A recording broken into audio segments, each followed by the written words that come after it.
Sir shell I start.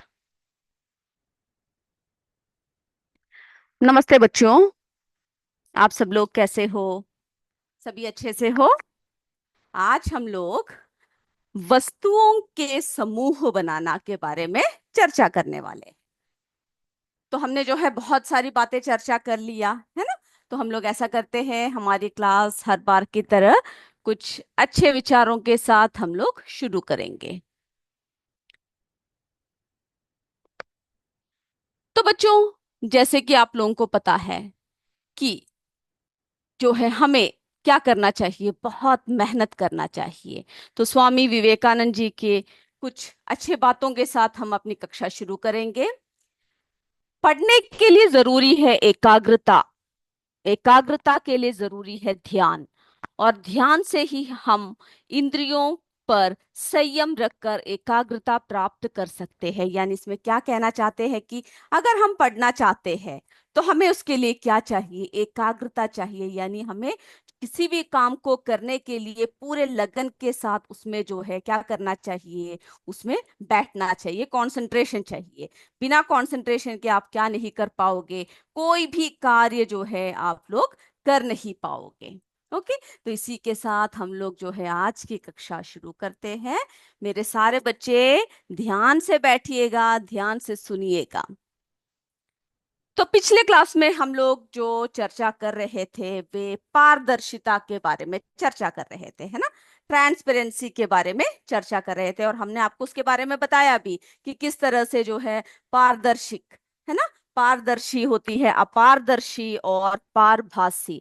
इन सभी वस्तुओं के बारे में हमने आपको बताया और आपसे कहा था कि आपको क्या करके आना है, आपको जो है उसको लिखकर, है ना, कौन कौन से ऐसे वस्तुएं हैं जो पारदर्शी है, कौन कौन से ऐसे वस्तुएं हैं जो पारभासी है, उन सबको आपको क्या करना है, लिख कर आने के लिए आपसे कहा था। तो हम लोग क्या करते हैं, एक छोटा सा परीक्षण आपको उस दिन हम दिखाने वाले थे और समय की कमी के कारण हम जो है वो दिखा नहीं पाए थे, है ना।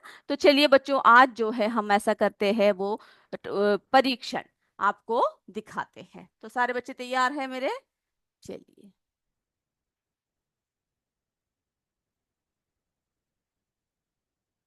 तो बच्चों, ये देखिए, हम लोग जो है परीक्षण जो कर रहे हैं, इसमें क्या परीक्षण कर रहे हैं हम लोग, किस तरह से जो है कैसे कैसे हम लोग वस्तुओं को देखते हैं, है ना। तो ये देखिए बच्चों, इसमें जो है हमने क्या कर रखा है, इसमें हमने कुछ वस्तुएं ले रखा है और हम ये देख रहे हैं कि इसमें से पारदर्शी कौन से वस्तुएं हैं, अपारदर्शी कौन से हैं और पारभासी कौन से हैं।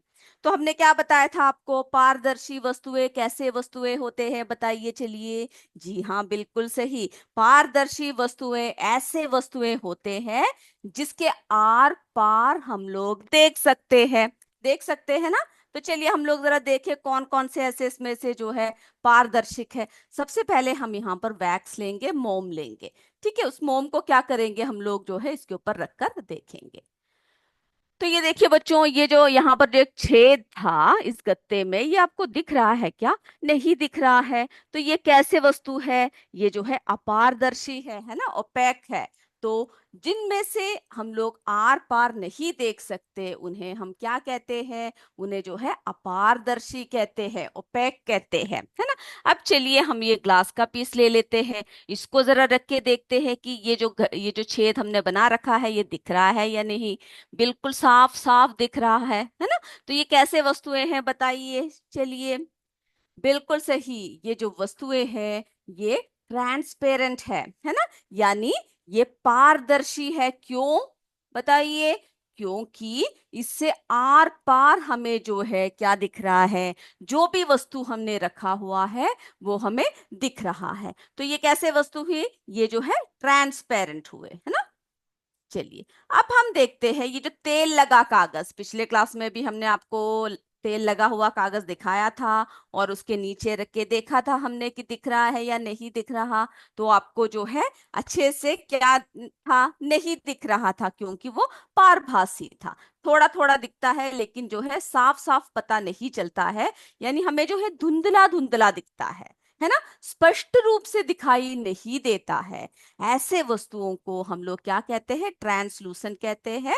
हम लोग जो है उसको अपारभासी कहते हैं। इस तरह से आप लोग बहुत सारे चीजों के साथ करके देख सकते हो। ये देखिए पत्ता ले रखा है, अब पत्ते को हम ऊपर रखेंगे तो ये तो बिल्कुल दिख नहीं रहा है, क्योंकि ये अपारदर्शी है ना, ये ओपेक है, तो ये दिख नहीं रहा है। उसी तरह से हम ये देखिए लकड़ी का फट्टा ले रखा है, इसको हम जरा ऊपर रख के देखते हैं, अभी भी क्या है, आपको जो छेद था वो दिख नहीं रहा है, तो ये कैसे वस्तु है, ये भी ओपेक है। तो इस तरह से हम लोग जो है वस्तुओं के आधार पर क्या कर सकते हैं, पदार्थों के गुण का पता लगा सकते हैं कि कौन कौन से गुण कौन कौन से पदार्थों में विद्यमान है। ओके, तो आपको क्या करना है, इसका कौन कौन से जो है पदार्थ किस किस तरह के हैं आपको बताना है। तो बच्चों हमने पदार्थों के गुण यहाँ पे देखे, जिसके आधार पर हमने दिखावट का देखा है ना, अपीयरेंस कैसे होती है, कठोरता देखा, फिर जो है वस्तुएं जो तैर सकती है नहीं तैर सकती है उन सब के बारे में जो है हमने चर्चा किया। और फिर हमने क्या देखा, फिर जो है हमने किस तरह से वस्तुएं पारदर्शिता के आधार पर हम लोग भिन्न कर सकते हैं। अब चलिए ये सारी बातें तो क्लियर हो गई। अब मुझे बताइए पदार्थों के समूह यानी पदार्थ के जो समूह बनाने की आवश्यकता क्यों होती है, क्यों हमें पदार्थों की समूह बनानी पड़ती है, किस लिए, क्या होता है बताइए। हमने स्टार्टिंग में ही आपको बताया था ना, क्यों, क्योंकि हमें पदार्थ को समूहों में रखने की आवश्यकता इसलिए होती है क्योंकि हमारे जो जीवन में हम लोग जो जो कार्य करते हैं हमारे दैनिक जीवन में हम लोग क्या कर सकते हैं, उन सब से हम लोग जो है आसानी से मिल सकता है हमें हर पदार्थ। जैसे कि पदार्थों का समूहन हम अपनी सुविधा के लिए करते हैं। मैंने आपसे कहा था ना, अगर आप अपने बुक्स को जाकर कहीं और रख दो, यानी स्टोर रूम में रख दो या फिर ड्राइंग रूम में रख दो या फिर इधर उधर हॉल में रख दो, तो क्या होगा, मुश्किल होगा। लेकिन अगर आप अपने बुक्स को अपने स्टडी रूम में या जहां पर आप पढ़ते हो टेबल में वहां पर एक जगह पर इकट्ठा करके रखते हो, तो आपको क्या होता है, सुविधा होती है ना, सुविधाजनक होती है, जिससे कि हम लोग आसानी से क्या कर सकते हैं, सुविधा के अनुसार जो है देख सकते हैं, चीजें ले सकते हैं। किचन की चीजें जो है, रसोई घर के बर्तने जो है, आप कभी देखते हो कि इधर उधर पड़ा है, नहीं। क्यों, क्योंकि अगर आप कभी कुछ खाते हो तो भी आपको क्या नहीं करना चाहिए, खाने के बाद बर्तनों को धोकर उसी जगह पे रखना चाहिए जहां से आपने वो बर्तन लिया है। क्यों, क्योंकि इससे जो है हमें काफी सुविधा होती है। अब जो है उसके बाद फिर क्या क्या लक्षण है, क्या क्या गुण है को एक साथ रखने का, हम एक जैसी वस्तुओं का समूहन एक जगह करते हैं जिससे उनका पता आसानी से लग सके, है ना। हमने क्यों किया इस तरह से अलग अलग, क्योंकि एक जैसे वस्तुएं अगर हम एक स्थान पे रखेंगे, जैसे कि आप अगर वॉशरूम यूज कर रहे हो तो जो है हमारे साबुन, तेल, तौलिया, जो भी चीजें हैं सब हम कहाँ पे रखेंगे, वॉशरूम में रखेंगे।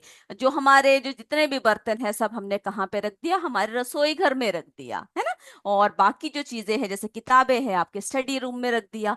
तो इससे क्या होता है, आसानी से पता लगता है, आपको पूरे घर में ढूंढने की जरूरत नहीं पड़ती है, आसानी से आप क्या कर सकते हो, एक जगह से दूसरी जगह जाकर पता कर सकते हो। फिर क्या होता है बच्चों बताइए, गुणों का अध्ययन करना सुविधाजनक बन जाता है। यानी कौन कौन से गुण किस किस वस्तुओं में है, हमने अभी देखा ना, अपारदर्शी वस्तुएं कौन से हैं, पारदर्शी वस्तुएं कौन से हैं, कौन कौन से वस्तुएं जल में डूबते हैं, कौन कौन से तैरते हैं, कौन कौन सा घुलनशील है, अघुलनशील वस्तुएं कौन सी है, उन सब के बारे में हम लोग क्या कर सकते हैं, आसानी से पता लगा सकते हैं। ये सब जो है गुणों का अध्ययन करना हमारे लिए क्या हो जाता है, सुविधाजनक हो जाता है। इसीलिए हम लोग क्या करते हैं, ग्रुपिंग ऑफ मटेरियल्स करते हैं, जो पदार्थ है पदार्थों का सामूहिकरण करते हैं। तो अब आपसे अगर कोई प्रश्न पूछे पदार्थों का समूह बनाना यानी समूह बनाना क्यों जरूरी है, तो आप आसानी से लिख सकते हो ना, क्या क्या वजह है जिसकी वजह से हम लोग जो है पदार्थों का हमें समूह बनाने की जरूरत होती है, और समूह बनाने से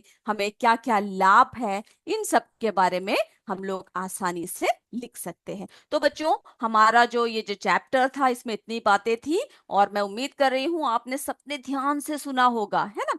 तो इसमें जो है हमने क्या क्या, सबसे पहले क्या क्या देखा, हमारे आसपास क्या होती है, बहुत सारे वस्तुएं होती है ना। और हर वस्तुएं जो है किससे बने होते हैं बच्चों, पदार्थों से मिलकर बना होता है। और हर वस्तु की पदार्थ कैसा होता है, अलग अलग होता है ना। इन सब के बारे में हमने जो है इस चैप्टर में हमने चर्चा किया।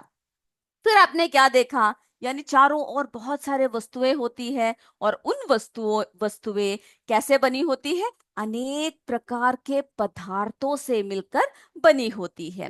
अब देखिए, फिर हमने क्या देखा, किसी दिए गए पदार्थ का उपयोग बहुत सी वस्तुओं का निर्माण में किया जाता है। जैसे कि कोई एक वस्तु हो, है ना, उसका जो हम लोग क्या करते हैं, उसका जो उपयोग है, उपयोग बहुत सारे वस्तुओं को बनाने में करते हैं, और कई वस्तुओं का उपयोग क्या करते हैं हम लोग, जो है कम वस्तुएं करने में करते हैं। जैसे किसी वस्तु को केवल एक ही पदार्थ से भी बनाना संभव है ना। और किसी वस्तुओं को विभिन्न, जैसे प्लास्टिक है, सोने बना सकते हैं, या फिर हम लोग ग्लास बना सकते हैं।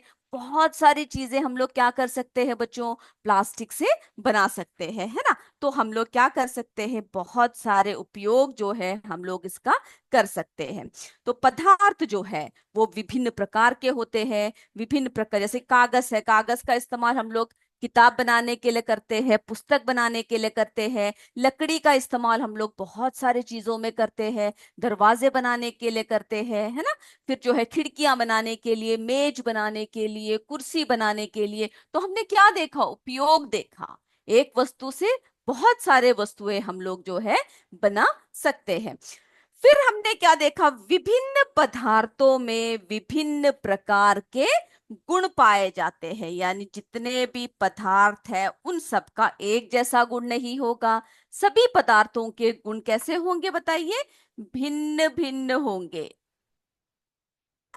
है ना। कैसा होगा बच्चों, सभी पदार्थ, यानी जितने भी पदार्थ, अगर आप देखोगे चीनी मीठा है, नमक कैसा है, खट्टा है ना।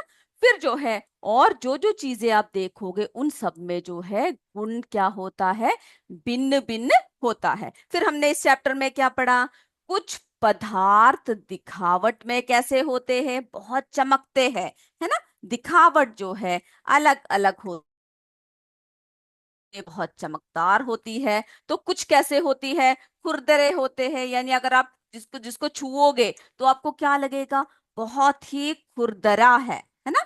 कुछ पदार्थ कैसे होते हैं, बहुत खुरदरा होता है। कुछ पदार्थ चमकदार होते हैं, कुछ जो है बहुत चिकने होते हैं, है ना। कुछ पदार्थ कैसे होते हैं, बहुत कठोर होते हैं। तो इन सब के बारे में एक एक करके हमने क्या पढ़ा, गुण पढ़ा। कुछ पदार्थ कैसे होते हैं बच्चों, जो है कोमल होते हैं। तो आपसे पूछा जाए कि अगर पदार्थ दिखावट में कैसे होते हैं, दिखावट में अलग अलग होते हैं, भिन्न भिन्न गुण होते हैं, कुछ चमकदार होते हैं, कुछ खुरदरा होते हैं, कुछ कठोर होते हैं, कुछ कोमल होते हैं। और फिर हमने क्या देखा, कुछ पदार्थ जो है विलय होते हैं, यानी जल में कैसे होते हैं, यानी घुल जाता है, विलय होता है। जबकि कुछ पदार्थ अविलय होता है।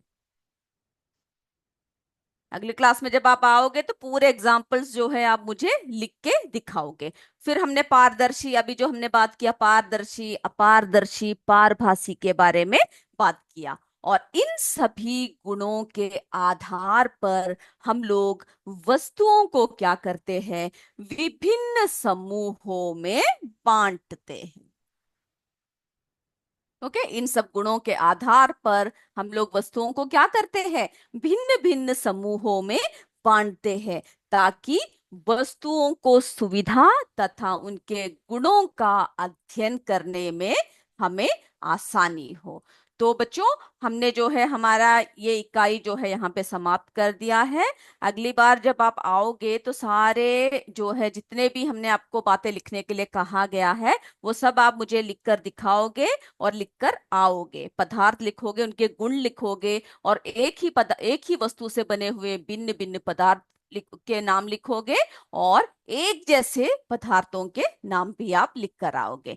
अगले इसमें क्या करेंगे हम लोग जो है अगले क्लास में हमारे प्रश्न उत्तर करेंगे। ओके, प्रश्न उत्तर करेंगे। आप लोगों को सबको पढ़ के आना है, अच्छे से को याद करके आना है, और जैसे जैसे हम आपसे प्रश्न पूछेंगे आप लोग जो है बहुत ही जल्दी जल्दी उसके उत्तर सही सही तरीके से मुझे बताओगे। तो आज की समय की कमी के कारण आज की क्लास हम यहाँ समाप्त कर रहे हैं। अगली क्लास में हम फिर मिलेंगे। तब तक जय विद्या शक्ति, जय हिंद, जय भारत। धन्यवाद बच्चों। Thank you.